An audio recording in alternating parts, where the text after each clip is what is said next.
Olá, sejam muito bem-vindos a mais um episódio do nosso podcast. Hoje vamos falar sobre um conceito essencial para qualquer educador: o aprender a aprender. E como os professores podem se manter atualizados e preparados para os desafios da educação contemporânea. Vamos explorar nesse tema insights valiosos e reflexões importantes, e para isso eu tenho aqui comigo o Aislan, que é formador do ArtLab. Bem-vindo, Aislan!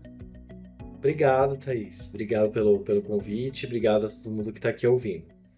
Esse é um tema bastante importante, assim, até fundamental, né? Porque a educação ela está sempre em transformação e os professores é importante, né? Que os professores possam ir acompanhando essas mudanças e aprender é uma habilidade que a gente vai desenvolvendo para suprir um pouco, né? Essas constantes transformações.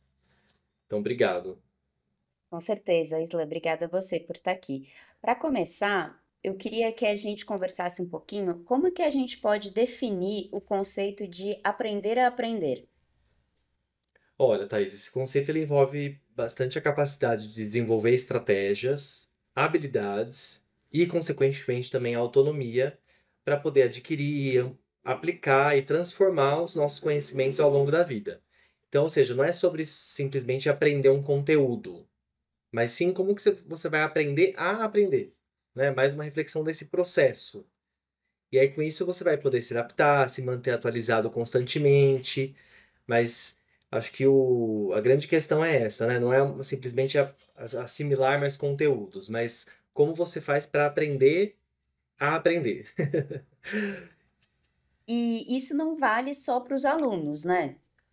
Sim, para os alunos também isso é muito importante, né? Até a gente pode falar um pouco sobre isso, mas de fato não é só para os alunos.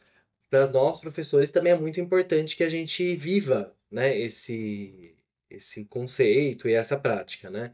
Já que a nossa prática pedagógica exige uma constante adaptação, sempre novas metodologias estão surgindo, ou sendo pensadas, né? Novas tecnologias também estão sempre surgindo. Então é importante que a gente possa ir se atualizando, né? Conhecendo, não no sentido de suprir todas elas, né? E virar até uma angústia, né? De conseguir suprir tudo isso, não nesse sentido, mas que a gente possa ir se aperfeiçoando e podendo aproveitar tudo isso que está aparecendo e que a gente possa utilizar na nossa prática pedagógica. Então, isso também é muito importante para nós educadores. Certeza, Isla. E para a gente aprofundar agora um pouquinho mais o debate, na prática, assim, como que os professores eles podem desenvolver esse aprender a aprender que a gente está chamando aqui?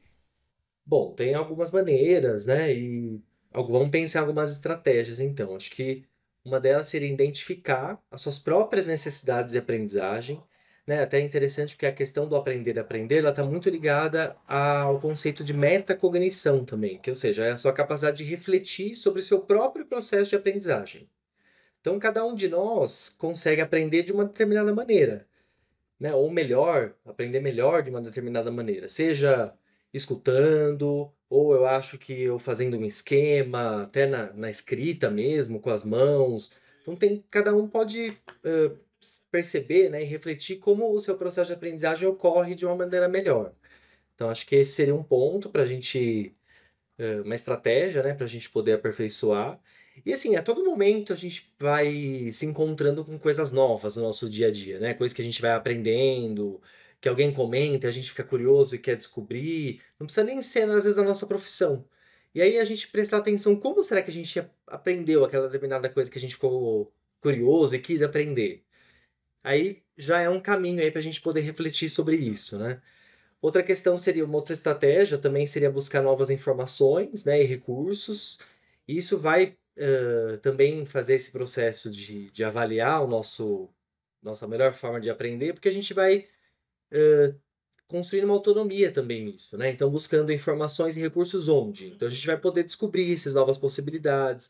Podcast, por exemplo, que é o que a gente está, né? Vocês estão ouvindo aqui, e é o que a gente está conversando aqui, é um caminho, até as próprias redes sociais, ou cursos online, enfim, tem várias possibilidades para a gente buscar informações, recursos.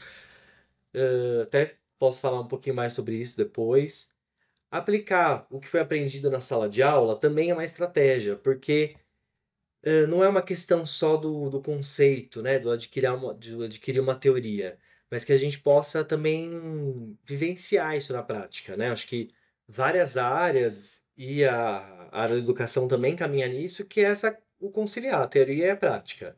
Então que a gente possa, beleza, né, vivenciou, acho que aprendi aquilo, construir um pouco daquela teoria, como que eu vou aplicar isso em sala de aula para poder vivenciar. E aí também o que vem em seguida, que é uma outra estratégia, que é refletir sobre esses resultados, ajustar isso na prática. Então, depois de vivenciar isso na prática, como que foi, repensar. Claro que a prática ela é muito diversa, né? Na sala de aula a gente tem vários cenários, das turmas, né? Vários contextos. Às vezes uma própria turma varia muito de um dia para outro, então também olhar, né? Ter esse olhar para a sua prática nesse sentido, a diversidade que ela é e que a gente possa ir ajustando também ao longo do tempo, né? E uma coisa também que eu acho legal comentar é que esse ajuste, né, essa reflexão sobre a prática, ela pode ser aberta até para os próprios alunos também. Não é o que o professor pode vivenciar sozinho, né? Então eu vou aprender, né, aprender determinada coisa, e vou aplicar na sala de aula, isso de uma forma isolada. Não, mas que os próprios alunos possam saber disso, né? Ó, pessoal, hoje a gente vai testar, né? Isso aqui que eu descobri, vamos ver como que a gente se dá nisso junto, né? Então, acho que tudo isso que a gente está conversando também tem a ver com uma questão da horizontalidade da educação, né? Que a gente possa sair desse lugar de detentor do conhecimento, de toda a sabedoria, e que a gente possa dividir isso com os alunos, até construir junto com eles, né? Então acho que o aprender a aprender também diz sobre isso, né? Que a gente não tem toda a sabedoria e todo o conhecimento do mundo, nunca teremos. Mas que a gente vai sempre em constante transformação construindo isso com a gente mesmo, com os alunos e eles também. Então acho que é por aí.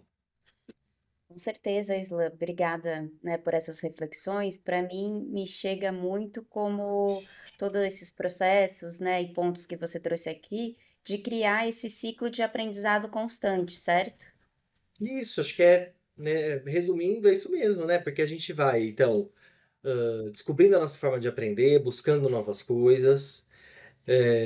Isso vai possibilitando o nosso desenvolvimento, né? Seja em conteúdo, seja em outras competências.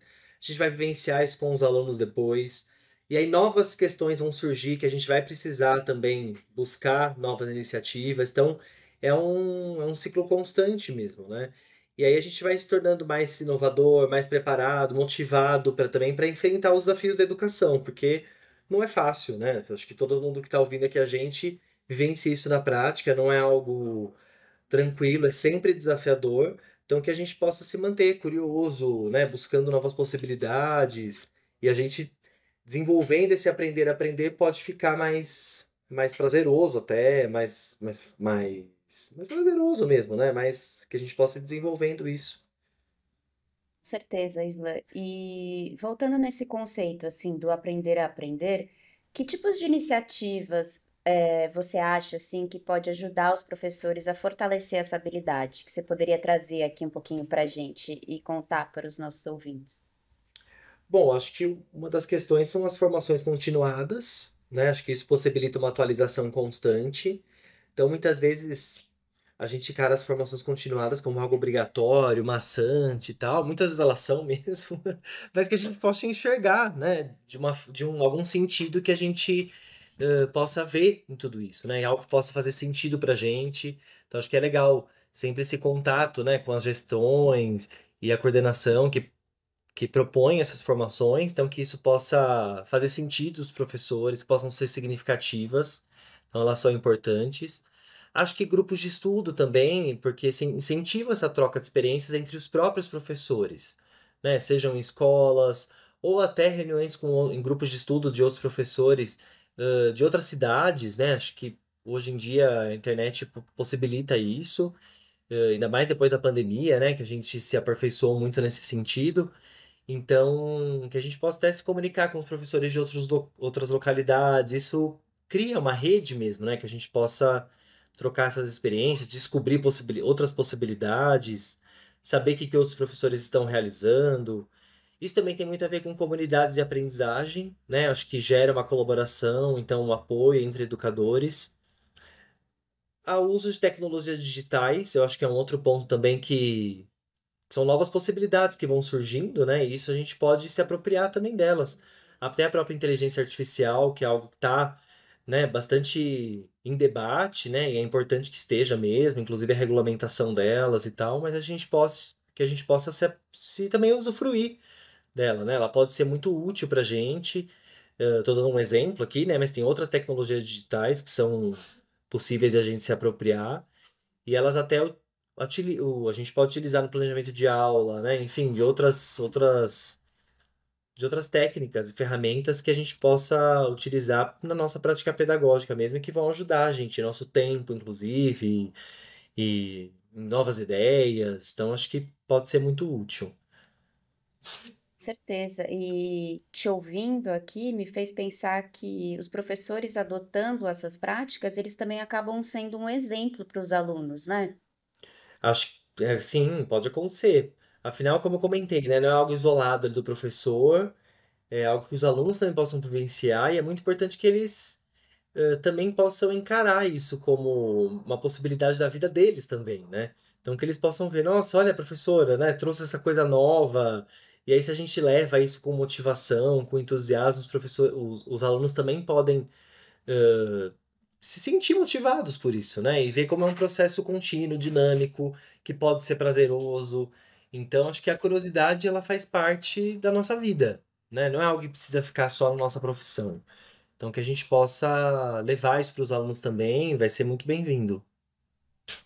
Certeza. A gente já está quase terminando aqui a nossa conversa, mas para finalizar, eu queria conversar um pouquinho com você sobre, além dessas competências técnicas, o aprender a aprender também tem impacto no lado socioemocional dos professores? Você pode falar um pouquinho para a gente disso? Com certeza. Olha, contribui demais, né, para o desenvolvimento de competências. Então, quando a gente fala do aprender a aprender, não é em sua relação aos conteúdos, né, como eu falei lá no início, mas também nesse desenvolvimento de competências. E aí entram muitas, né, como a própria resiliência, a adaptabilidade. Então, como a gente até comentou, né, o mundo sempre em constante transformação, novas tecnologias surgindo, questões sociais vindo à tona. Então, essa possibilidade da gente desenvolver a nossa adaptabilidade, ela é muito importante. E o aprender a aprender está muito relacionado a isso. Assim como também a empatia, né? Porque a gente se coloca em contato muito com os outros, né? Seja os outros professores, seja os outros, né, alunos. Então a questão da empatia também está sempre em voga. Então essas habilidades, querendo ou não, elas ajudam os professores, né, a lidar com esses desafios do dia a dia, construir um ambiente educacional mais inclusivo, mais colaborativo. Então, acho que sempre trazendo os alunos também, né? Porque é uma forma dos próprios alunos também desenvolverem essas competências. Então, acho que também é uma oportunidade de lidar melhor com as frustrações, mudanças inesperadas, porque isso faz parte, né, da nossa vida. E quando a gente vai desenvolvendo então, essas competências, a gente acaba até lidando melhor com essas frustrações e mudanças. Islan, muito obrigada por essa conversa, que foi muito enriquecedora. Fica claro, assim, que o aprender a aprender é um compromisso contínuo, né, com esse autodesenvolvimento, com a inovação e com a prática reflexiva. Então, quero te agradecer por estar aqui com a gente e até a próxima. Obrigado, Thaís. Eu que agradeço pelo convite, que isso possa ser um início, né, da gente continuar pensando, refletindo sobre, que é importante que a gente vá ampliando mesmo a nossa prática, refletindo sobre ela. Então, obrigado. Obrigada. Tchau, tchau.